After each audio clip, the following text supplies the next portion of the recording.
These stories I'll call Varnadore's Farm. I've told you the story, I think, about my father's death. I was 9 years old. We moved from that house. I never thought about why we moved from there, but probably my mother just seemed perhaps too close to the death that happened there.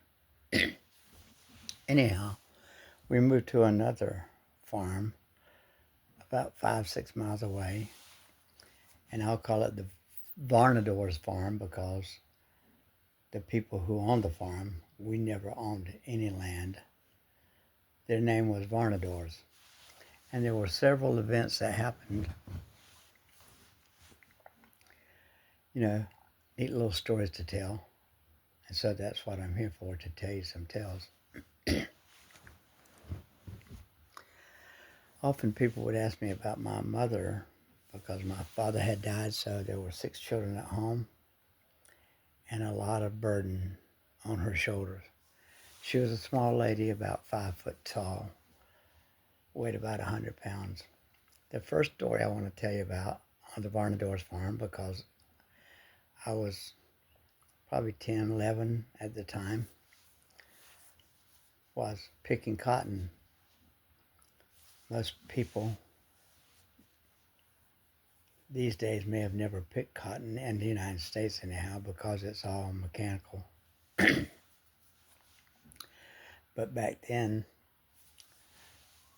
people would get a burlap bag. Burlap is a type of heavy, almost like industrial weave, because it has to handle heavier loads and it's strong and durable. So if you're not sure what burlap is, you can Google it, B-U-R-L-A-P. It's also known as a croaker sack. But we would use those, and the way we would use them is it would have a strap, a burlap strap, part of the sack would go across one of your shoulders, and the other would hang down to the ground, really.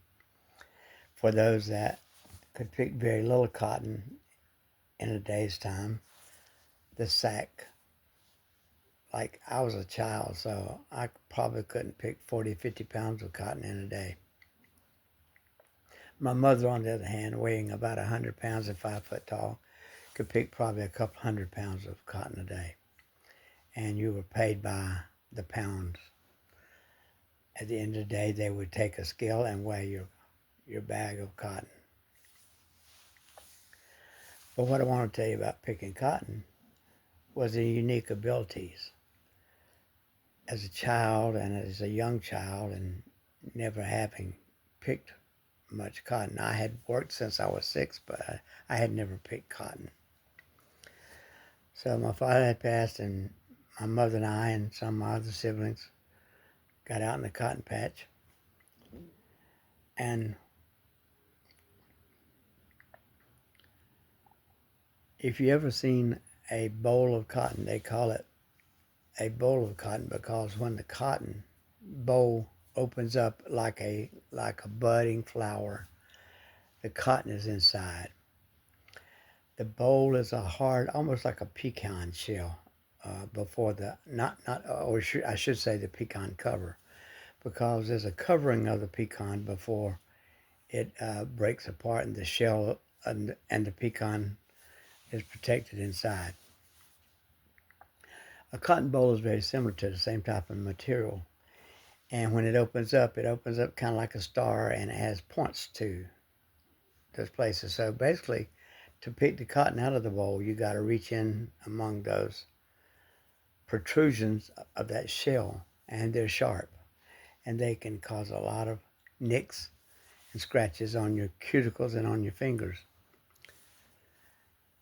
In our times, people had gotten to the point where they knew that if they would tape their fingers with just regular medical tape, that they could prevent a lot of irritation and damage to the fingers. And I'm sure my mother was taping her fingers because she had to pick a lot of cotton. And the burlap sack that she wore was around her neck. But not only did it go to the ground, but it was something that drug along on the ground because 200 pounds of cotton will take up a lot of space. So a 100-pound woman could pick about 200 pounds of cotton in a day. At 11, 12-year-old boy, if I could pick up 40 pounds of cotton in a day, little kids are distracted, but I don't use that as an excuse. It was lack of knowledge on and skill on how to pick cotton. And my mother was already about 50 years old by that time. So she had had her experience. That's the first tale I want to tell you about. The next tale is cutting firewood. Wherever we lived, in all the many places we lived, quite a few of them were in the community of Bickley. That's why I still ride under Travis of Bickley. The way we would start cutting firewood, because we had either wooden stoves that burned, like for the kitchen stove, and we had fireplaces. We didn't have potbelly stoves for fireplaces. We just had fireplaces. So it was always firewood that we used. And when we first moved to a place and winter began to approach, we would start gathering firewood from the nearest places around the house. So we would go to the closest places in the woods where there was wood that had, like, pine trees had fallen or had decayed, or other situations that brought down some trees. And we would get the wood that was laying on the ground. We would cut it into pieces. And there was always plenty. I don't know why that was, because I guess the farmers generally harvested the trees. And so there was always plenty of firewood around, not just pine, but oak and other hardwood trees, poplar, walnut, cypress, cedar.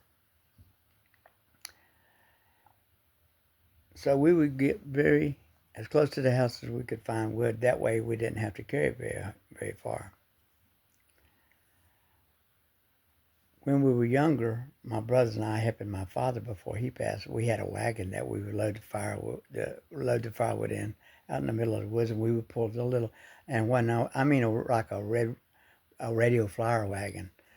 And that was pretty good because we could carry a good load of firewood in that one wagon. But my father passed, and we didn't have that radio flyer wagon anymore. So what we did was we got, again, the same kind of burlap sacks, but we would get like 100-pound bags. And they were generally bags that had like fertilizer or some kind of farm grain or something like that in it, that the farmers had bought from for their farm uses, for their cattle or for their plants. And that bag would be cleaned out, and it was used for other things. They never threw anything away. So we used those burlap bags to load firewood in. And so it'd be me and my younger brother Revis, and me, like I said, I was about 11 or 12, so my brother Revis was about 10, and my mother was about 50. And we each had a burlap bag that was about a 100-pound bag, but we could have a good couple armloads of firewood in there that we could carry either by dragging it on our backs. And my mother would go with us to the woods with her own burlap bag and the axe.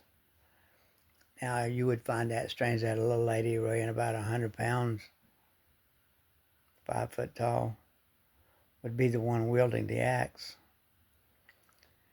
But if you're a little kid, even though you can cut some firewood, and I'm sure we probably tried, and we did help some, but we were no match for my mother.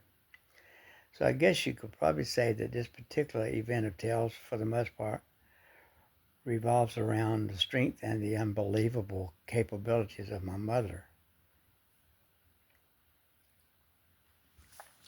So the longer you lived at a place, the farther deeper into the woods you got, because you go in concentric circles as closely as you could get concentric circles to where you lived, so you wouldn't have to go so far into the woods.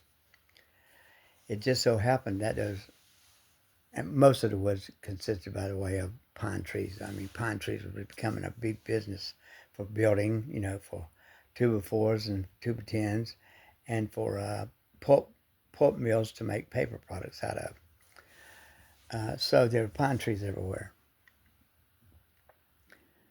And there's always wood paths for log trucks, pulpwood trucks go in and out of woods, for tractors to go through there to get to other fields of crops that they may be having somewhere. There was always small roads through the woods to get from one place to the other on the farm. So sometimes you could come upon some strange things in the wood. And one of the strangest things my mom and Revis and I came upon was a 5-gallon jug, almost like these big jugs that you see in these water coolers in businesses, where they turn the jug upside down and it bubbles a little bit, and then you put your paper cup on the bottom. Well, that size, thick glass jug in the time period that we knew was not made of plastic. It was made of heavy glass, and it was called a demijohn. And I believe the way it was spelled was like Demijohn, or it could have been Demijon. But one of the things that it was used for, and out in the middle of the woods full with a white liquid, is probably moonshining. Well, my mother and I and my brothers and none of our family, none of us did anything illegal like that. But there were people still in the state of Georgia that had stills somewhere in the wood. We never saw a moonshine still, but we found that 5-gallon demijohn of what was probably moonshine. So we told the farmer about it, and I'm sure he took care of it. Either found it and poured it out, or found it, probably sold it for a good profit. But there's another type of wood that I want to tell you about, and many of you may know about it. It's called fat lighter, and it's spelled F-A-T, and then lighter, L-I-T-E-R. Not less weight, but lighter in terms of it was like kindling. And it was called fat lighter because they generally, in a pine tree, they were where the branches would join the tree, or where a branch would begin growing, and it would look like a knot on the side of the bark, on the side of the tree. And the thing about fat lighter was that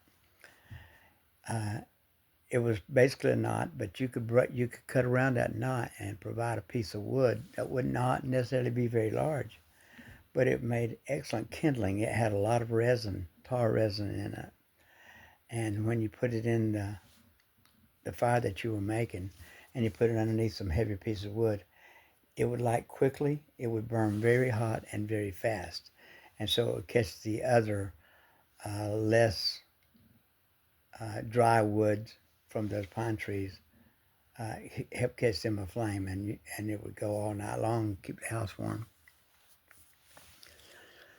So my mother cut most of that firewood, and we would load it in our burlap sacks, and we would carry it back to the house, and we would stack it on the porch. And we would stack and stack. We would try to get ahead of the curve and have more that was stored on the porch. So if it rained or you had terrible weather, you couldn't go in the woods and get firewood, you'd have 2 or 3, 4 days of wood stored somewhere around the house that you could have access to it very quickly. So that's 2 tales that I can tell you. One about picking cotton. The other one about cutting firewood.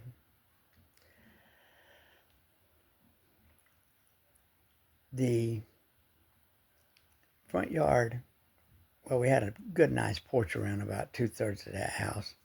And we always enjoyed having porches on these big houses that we lived in. And it was a white house. So living in a house that was actually painted was a treat. But right in front of the porch, right by the steps, on the left side of the steps when you're looking at the house, there was a cedar tree, and it had no branches on it up to about 15 feet or so. And like I said, I was about 10, 11, 12 years old. And the tree had a slight bend. It looked like this going up. It was bent. And so I would be way over here about 10 or 15 feet from it, and I would run up the tree until I got to the limbs. I would catch a limb with my hands, so I could literally run up the tree. And I was messing around with acrobatics, you know, like standing on my head, on my hands, walking on my hands, doing push-ups on the wall, you know, turn upside down on against the wall and do push-ups. So I was very physical, very healthy, and we didn't have there was no thing in school called gymnastics like that. There was exercise, but not gymnastics. I don't know how I got into it, but I did a lot of flipping and stuff. Like kids are going to try things. So I did a lot of that, and I could walk on my hands. And there was a time. Well, I did break my wrist when I was 13, so I had to quit walking on my hands. But before I broke my wrist, which I was tightrope walking on the fence at the Kelly Hill place, but I was I was very capable of just backing up a few feet and run right up that tree. And I liked to run and climb trees. We climbed trees all over the place. So it was just one of the fun things that we did. So that cedar tree was one of the other stories that was unique to the VARNADORE'S farmhouse. Across the road, there was a big turnaround right in front where tractors and farm equipment had to have a little more space. And right across from the house, past that little turnaround where vehicle could turn around, there was a big barn, a barn that initially was built probably to hold cows or horses or mules. Many farms didn't have horses. Most of them probably had mules for work, you know, to pull plows and things. But at that time, there were no mules there for that. So that barn probably had a tractor inside. I can't remember if it was there while we lived there, but there was probably a tractor inside. The barn was just a typical four-wall shape with a roof on it, but it also had shelters running out from both sides where you could store hay. I mean, you could store hay in the barn and in the loft, and there was a loft in the barn. And of course, underneath the shelters on the side, you could also store uh, hay, and you could store other farm implements, plows and sleds and stuff of that nature. Um, and some of the hay, if it was a dry season, we'd had 4 or 5 days, might be stacked outside. So we used to jump up on the hay bales and climb up on the side shelters, and then we'd climb up on the regular loft sidings, and it was always tin roofs. And we could climb 25, 30 feet into the air, you know, just climbing on top of buildings. We were always climbing on buildings too, particularly me, because I always enjoyed getting up as high as I could. I used to dream of flying a lot when I was a child. You know, just do like that, flap your wings and fly, flap your arms and fly. It was like that. I used to have a lot of dreams. And I was always flying right over top of barns and over and above power lines, between branches of trees. So not very high up, but just flying and having fun. But we would get up on that shelter, on the side shelters, and we would jump off on those bales of hay. You know, it's just a fun game to play. So that's 4 things that we did at that house. The last thing I want to tell you that I did at that house was kind of strange. If you've ever lived on a farm and you ever lived on a farm that had rich soil, the gray, almost darkish gray soil, that you know was very good soil and could grow all kinds of crops. It has a smell to it in the spring when you're turning the soil before you're getting ready to actually plant the seeds. And it's in the early to middle spring that all these things are happening. And in the evening, just before sunset, it was a ritual I had. I don't know how many times I did it. Well, I did it in the spring, so I didn't do it all year long, but we had plowed fields, and generally the main farmer plowed the fields. We didn't have tractors, and that wasn't our job. There would be plowed fields, maybe hundreds of acres, all around different sides of the farmhouse. I would say on that particular farmhouse that we lived in, there was maybe 50 acres, maybe 100 acres that were plowed for crops.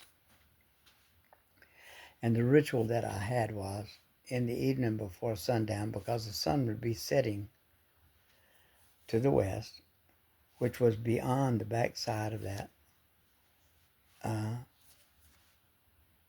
cattle barn, that hay barn, that hayloft barn. So what I would do is, if it's warm weather and the spring was warm in southeast Georgia, I would, and we would probably barefooted too. That's another thing, being barefooted in that kind of soil. It's amazing. But it has a smell to it that's, when I would smell the soil, I would think of beets, the red beets that uh, you buy in the grocery store that are sometimes pickled, but they're just really red and the juice is red. It smells something like that. And my ritual would be that and I was generally by myself. I don't know why I was by myself. Well, it's kind of weird. I guess maybe the other brothers and sisters were inside watching TV or something, because by that time we had gotten a TV. So what I would do is I would walk from the house around that barn to the edge of that plowed field. And the plowed field, you could look down the rows, it would probably be a quarter-mile long at the least. And generally, I told you, pine trees everywhere. At the end of those rows, there would be a row after row of pine trees. Some where the pine trees were few, where the woods were beginning, and then where it was just thick. And I would sit there. I'm sorry, I wouldn't sit there. I would stand there in that soil, barefooted. I may have had cut off jeans. I may have had dungarees on. And I would look at the sun go down over those trees.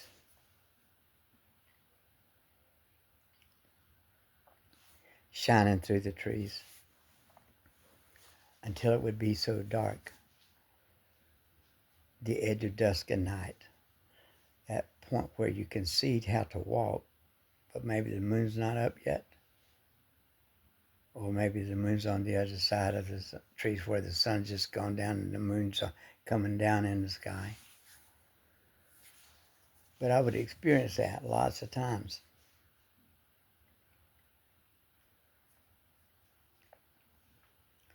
It was probably some type of spirituality thing for me. I was kind of strange at 10 and 11 anyhow, for sure. But I wrote a poem called On the Edge of a Fresh Plowed Field. And I created artwork of me standing at the end of that road, looking at the sun going down in that copse of trees, pine trees. And I also put one of a pretty little girl standing beside me. Not that there was one standing there, because it was just always me, but it made for a good image. And I pay honor to some of my friends that way.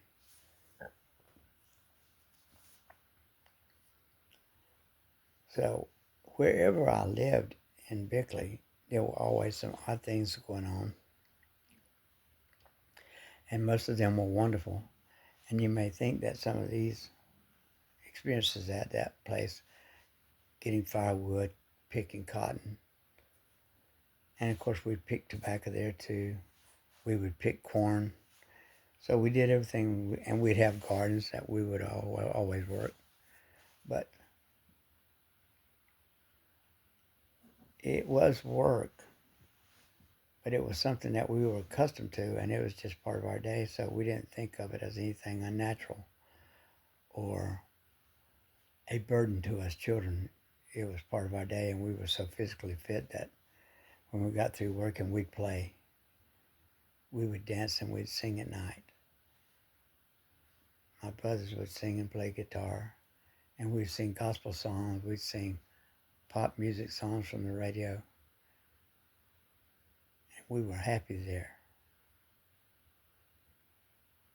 So those are some of the things that happened at the VARNADORE'S farm.